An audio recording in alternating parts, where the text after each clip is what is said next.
Hello, I'm Andrew Flushy. I'm a Virginia traffic and DUI attorney. One question that I've been asked before is whether or not a defendant can fire their attorney before the case is done. The answer is yes.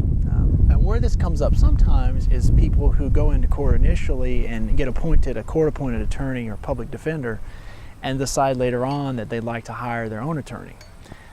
You can do it in those circumstances, and even if you hire a private attorney from the get-go, you can change attorneys midstream. It's your absolute right to decide what attorney is going to represent you in your case. Now, with all that said, it may not be the best course of action. You definitely want to think about that carefully before you were to fire your attorney and try to hire someone else.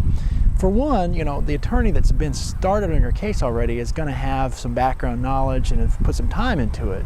And so it may be harder for another attorney to get up to speed quickly enough for your trial.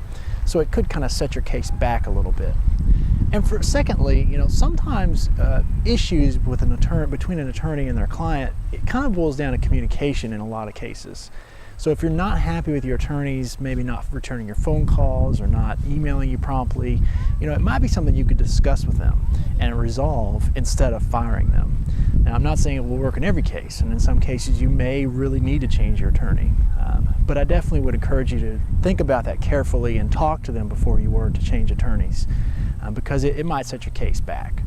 But you do have the right to choose your own attorney for your Virginia traffic or misdemeanor case, or really for any legal case. It's your choice of counsel.